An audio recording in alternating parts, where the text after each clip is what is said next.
مولاي يا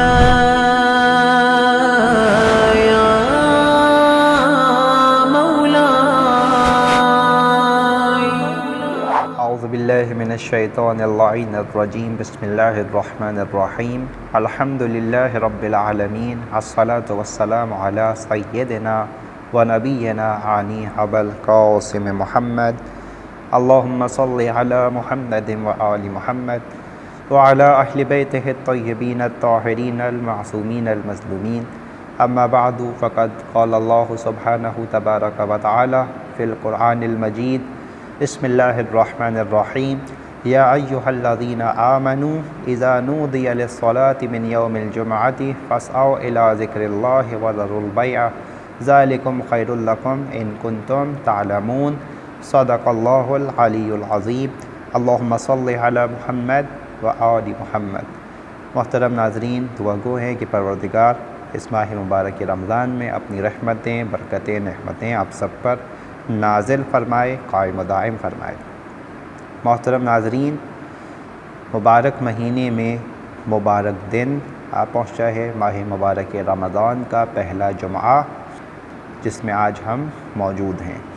جس طرح اسلامی مہینوں میں اللہ نے ماہ رمضان کو عزت اور عظمت اور فضیلت عنایت فرمائی ہے، اسی طرح ہفتے کے دنوں میں اللہ نے روز جمعہ کو وہی عزت اور فضیلت عنایت فرمائی ہے۔ اللہ نے روز جمعہ کو صاحب فضیلت اور صاحب عزت اور عظمت قرار دیا ہے۔ اس جمعے کی ویسی ہی فضیلتیں ہیں جیسے کہ 12 مہینوں میں ماہ مبارک رمضان کی فضیلتیں ہیں۔ گویا کہ ہفتے میں عید کا دن اگر مسلمانوں کے لیے ہے تو وہ جمعہ کا دن ہے۔ ہر ہفتہ مسلمانوں کے لیے عید آتی ہے جسے روز جمعہ کہتے ہیں۔ البتہ یہ دوسری قوموں کے پاس بھی دن ہیں۔ یہودیوں کے پاس ہفتے کا دن ہے اور نصرانیوں کے پاس اتوار کا دن ہے۔ تو مسلمانوں نے نبی کی خدمت میں یہ گزارش کی کہ جس طرح قوموں کے پاس ایسے دن ہے کہ جس دن سب مل کر عبادتیں کرتے ہیں، ایسے ہمارے پاس بھی کوئی دن ہونا چاہیے۔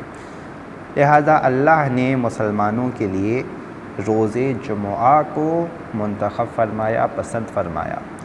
لہذا جمعہ کے دن مل کر عبادت کرنا یہ مسلمانوں کے لیے فضیلت ہے کہ جو اللہ کی طرف سے عطا کی گئی ہے۔ یہ خاص موقع ہے جمعہ کا دن کہ دور دور سے سب جمع ہو جائیں، مل جائیں اور اس کے بعد ذکر خدا کریں۔ قرآن مجید میں ارشاد ہوتا ہے یا ایھا الذین آمنوا اذا نودی للصلاۃ من یوم الجمعۃ فاسعوا الی ذکر اللہ۔ اے صاحبان ایمان، جب بھی ندا دی جائے یعنی اذان دی جائے روز جمعہ نماز کے لیے تو فاسعوا الی ذکر اللہ، تو خدا کے ذکر کی طرف دوڑے چلے جاؤ۔ یہاں دوڑے چلے جاؤ سے مراد یہ ہے کہ پھر کسی اور کام کو ترجیح نہ دو بلکہ نماز کی طرف فوراً رخ کر لیا جائے، مسجد کی طرف جایا جائے۔ فاسعوا الی ذکر اللہ وذروا البیع، اور خرید و فروخت کو ترک کر دیا جائے۔ بیان کیا گیا ہے خرید و فروخت کو، لیکن یہاں دنیا کا ہر کام مراد ہے کہ جو دنیاوی ہے، ہر دنیاوی کام کو ترک کر دیا جائے، کیونکہ جس کام کی طرف بلایا جا رہا ہے وہ الہی ہے، وہ اخروی ہے۔ لہذا خرید و فروخت کو ترک کر دو۔ وذروا البیع ذالکم خیر لکم ان کنتم تعلمون، اگر تم علم رکھتے ہو تو یہ دنیاوی کام ترک کر کے اخروی کام کی طرف جانا، اس میں تمہارے لیے بہتری ہے، اسی میں تمہارے لیے بھلائی ہے۔ اس لیے کہ دنیا میں جو کچھ بھی ہے وہ بہت معین وقت کے لیے ہے، لیکن اخروی جو کچھ بھی ہے وہ ہمیشہ ہمیشہ کے لیے ہے۔ عزیزان محترم، اس موقع پر میں اپنے 11ویں امام حسن عسکری علیہ السلام کی ایک حدیث نقل کرتا ہوں دنوں کے حوالے سے، اس لیے کہ دنیا میں جو کچھ بھی ہے وہ کتنا حقیر ہے اور اس کی کوئی حیثیت نہیں ہے۔ امام فرماتے ہیں انسان کی زندگی کل 3 دن پر مشتمل ہے۔ 3 دن، ایک دن تو وہ کہ جو گزر چکا، دوسرا دن وہ کہ جو آنے والا ہے، اور تیسرا دن وہ کہ جس میں آپ زندگی گزار رہے ہیں، یعنی کہ آج۔ امام فرماتے ہیں کہ جو گزر چکا، دنیا کی ساری دولت بھی آپ خرچ کر لیجئے تو گزرا ہوا دن واپس نہیں آئے گا۔ اس میں جو کچھ ہو چکا اسے درست نہیں کیا جا سکتا، اسے تبدیل نہیں کیا جا سکتا۔ اور جو دن آنے والا ہے اس کے حوالے سے کسی کو خبر ہی نہیں ہے کہ آئے گا بھی یا نہیں آئے گا، اس دن میں ہم ہوں گے بھی یا نہیں ہوں گے۔ آنے والے دن کی کوئی خبر ہی نہیں ہے کہ اس دن میں کیا ہونے والا ہے، لہٰذا گزرے ہوئے کو واپس نہیں لا سکتے، آنے والے کا کچھ پتہ نہیں ہے، تو جو کچھ بھی ہے وہ آج ہی کا دن ہے، لہٰذا جو کچھ بھی کرنا ہے وہ آج ہی کرنا ہے۔ عبادتوں میں سستی نہ کیجیے کہ کل سے کر لیں گے، اگر آج زندگی ہے، سانسیں ہیں، جسم میں طاقت ہے، توانائی ہے، تو آج ہی سے اپنی زندگی کو بہتر بنانے کی کوشش کیجیے۔ اللہ رب العزت ارشاد فرما رہا ہے کہ دوڑے چلے آؤ عبادت کی طرف، اگر تم علم رکھو تو اس میں تمہارے لیے بھلائی ہے، بہتری ہے۔ محترم سامعین، اس جمعہ کے دن کے حوالے سے کتابوں میں روایات موجود ہیں کہ جمعہ کا دن یوم عربہ کہلاتا رہا ہے۔ اسے یوم جمعہ کا نام کیسے ملا؟ تو اس کے حوالے سے 2 مشہور روایات ہیں۔ ایک روایت تو یہ کہ ایک حضرت جناب کعب بن لوی نے اس یوم عربہ کو یوم جمعہ کا نام دیا، اور دوسری روایت کے مطابق انصار کے ایک گروہ نے یوم عربہ کو یوم جمعہ کا نام عطا کیا۔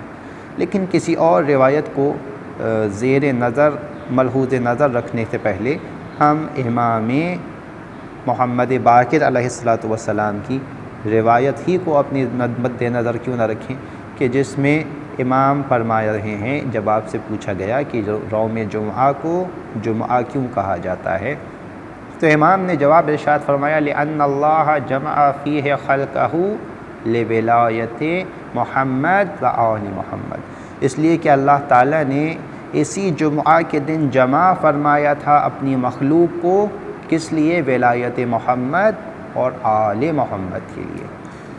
کیونکہ اسی دن اللہ نے اپنی خلق کو جمع فرمایا تو اللہ نے اس دن کو جمعہ کا نام دیا۔ اس کا مطلب یہ معلوم ہوا کہ جب کچھ نہیں تھا تب بھی جمعہ موجود تھا۔ قرآن مجید کی آیت سے ثابت ہو جاتا ہے کہ یہ جمعہ واجب بھی ہے، اور اس دن میں غسل کرنا ظاہر سی بات ہے کہ فضیلت ہے، اس دن میں نماز ادا کرنا یہ بھی فضیلت ہے۔ جب عام دنوں میں جمعہ بڑا عظیم ہو جاتا ہے تو سوچئے کہ ماہ مبارک رمضان میں جب ہر ایک عبادت کی فضیلت 70 گنا بڑھ رہی ہے تو پھر جمعہ کی فضیلت کتنی زیادہ بڑھ جانے والی ہے۔ لہٰذا یہ وہ دن ہے کہ جسے خدا نے خاص دن قرار دیا۔ اسی دن میں ولایت محمد و آل محمد پر اللہ نے اپنی مخلوق کو قائم فرمایا۔ ولایت محمد اور آل محمد، ولایت محمدی اور ولایت علی دونوں متمسک ہیں، لہٰذا غدیر میں بھی نبی نے جب خطبہ انجام دیا تو کیا فرمایا؟ من کنت مولا ہو، جس کا بھی میں مولا ہوں، فحاز علی مولا، یعنی جس کے پاس میری ولایت ہے اس کے پاس علی کی ولایت بھی ہونی چاہیے۔ لہذا اللہ نے اسی دن خلقت کو ولایت محمد و آل محمد علیہ السلام پر قائم فرمایا۔ لہذا ہم سب تک یہ عظیم روز جمعہ آن پہنچا۔ اللہ یہ چاہتا ہے کہ ہر کام ترک کر کے ہم اس دن اس کی عبادت کے لیے دوڑے چلے جائیں۔ پروردگار عالم کی بارگاہ میں دعا گو ہے کہ اللہ ہم سب کو اپنا حقیقی بندہ بننے کی توفیق عنایت فرمائے۔ ہمارے وقت کے امام زمانہ علیہ السلام کے ظہور میں تعجیل فرمائے۔ ربنا تقبل منا انک انت السمیع العلیم برحمتک یا ارحم الراحمین۔